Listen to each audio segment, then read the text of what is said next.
Assalamualaikum warahmatullahi wabarakatuh. Shalom, salam sejahtera bagi kita semua. Om Swastiastu, Namo Buddhaya, dan salam kebajikan. Salam sehat Bapak Ibu, saudara-saudari di seluruh Indonesia. Di hari yang baik ini, saya Dr. Isa Broto Asmoro kembali menyapa Anda untuk menyampaikan perkembangan penanganan pandemi COVID-19. Seperti yang telah kita ketahui bersama, kenaikan kasus pasien terkonfirmasi positif COVID-19 meningkat pesat dalam 3 minggu terakhir di Indonesia. Per 8 Februari 2022, terdapat penambahan 37.492 orang yang terkonfirmasi positif.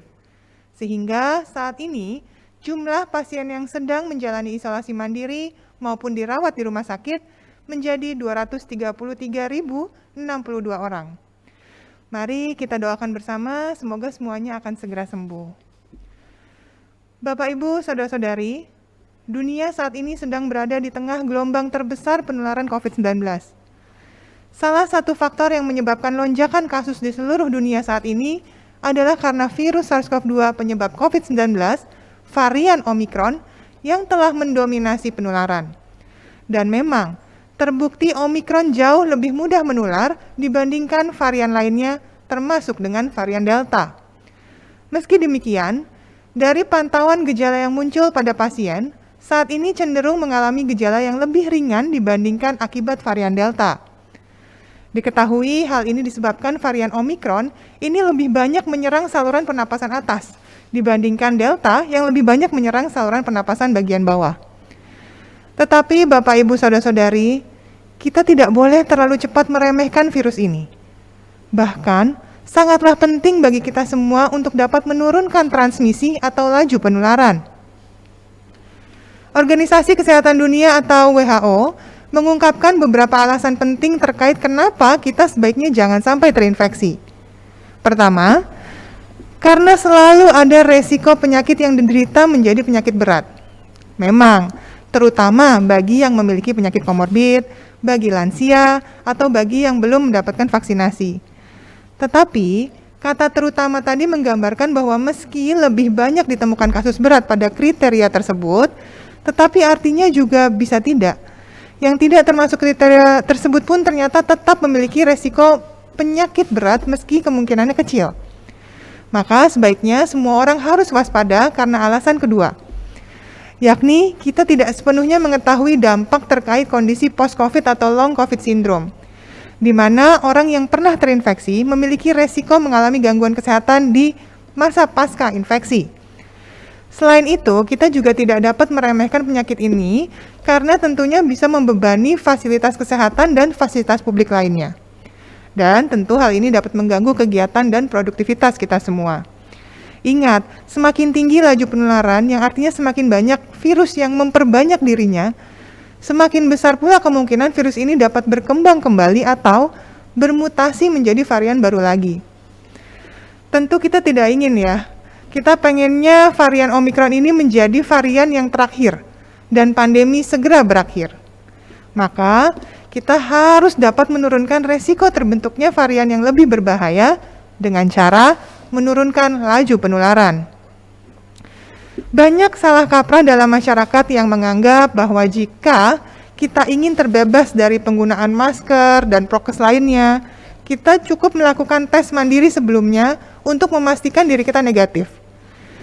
Namun perlu diketahui bersama bahwa pemeriksaan tersebut berupa real time, yakni menggambarkan kondisi pada saat diambil sampel tersebut saja.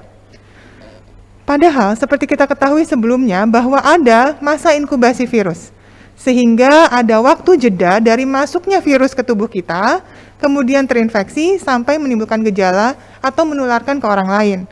Sehingga tes bukan merupakan jaminan bahwa kemudian hari ini akan melindungi kita ke depannya. Yang memberikan perlindungan adalah protokol kesehatan dan vaksinasi. Oleh karena itulah, Bapak, Ibu, dan saudara-saudari sekalian, mari ketatkan kembali penggunaan masker ketika kita berinteraksi dengan orang lain.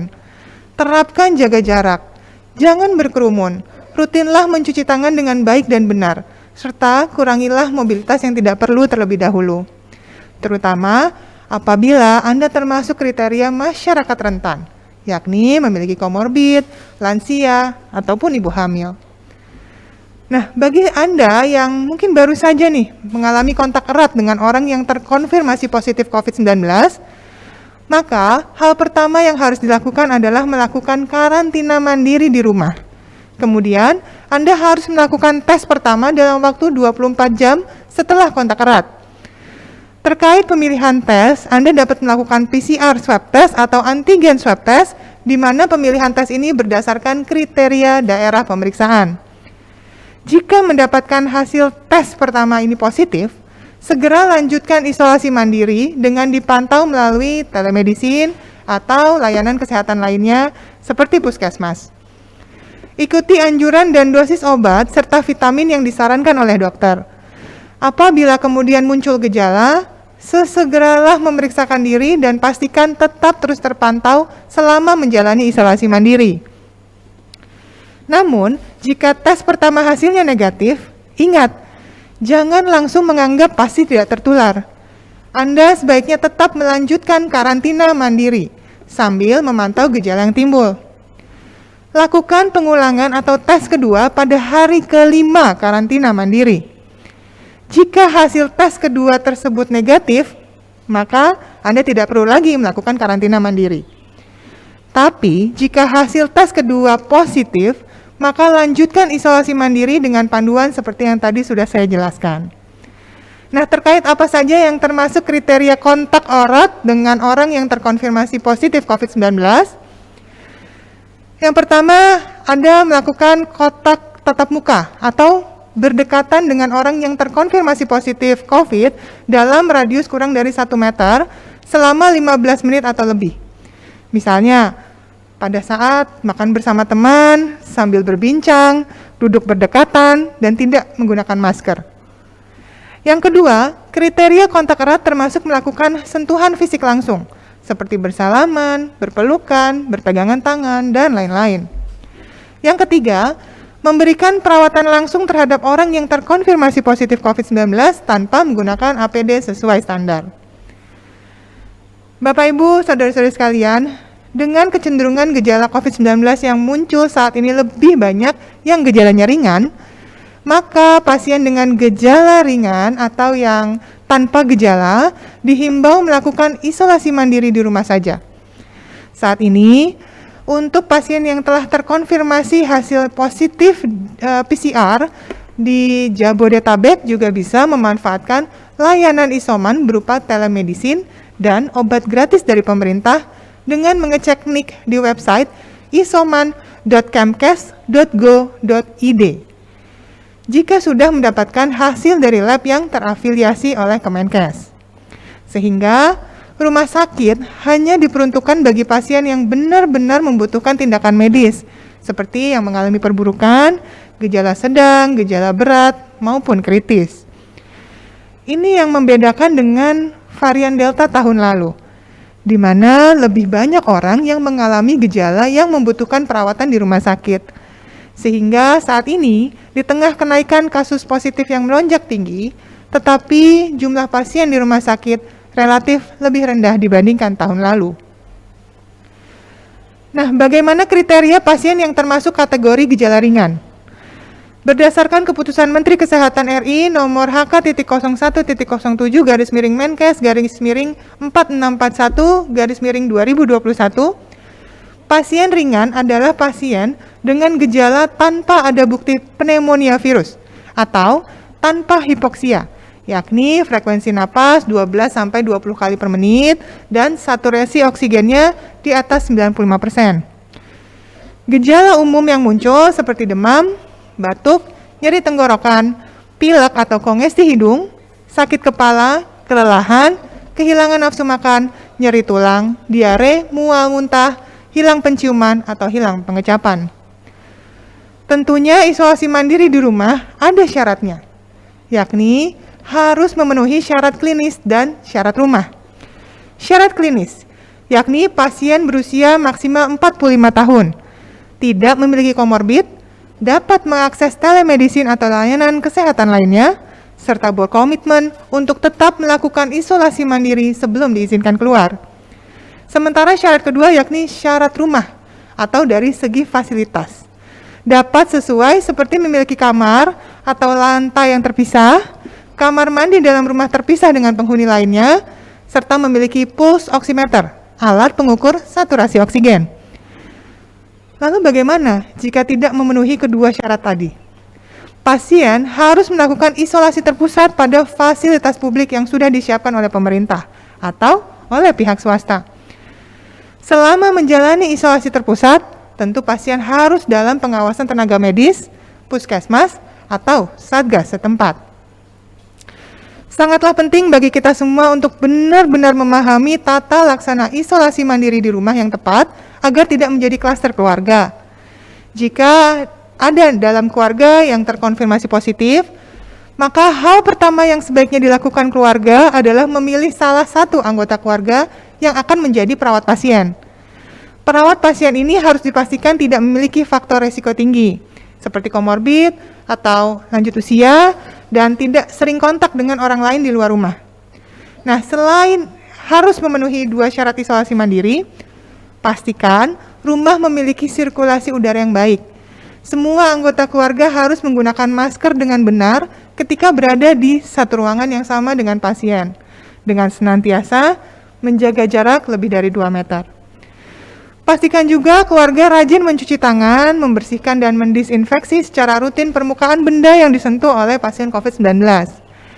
Pastikan hidangan makanan terpisah dan menggunakan peralatan makan, baik piring, sendok garpu, gelas yang berbeda, dan peralatan tidur serta peralatan mandi terpisah dari pasien COVID-19.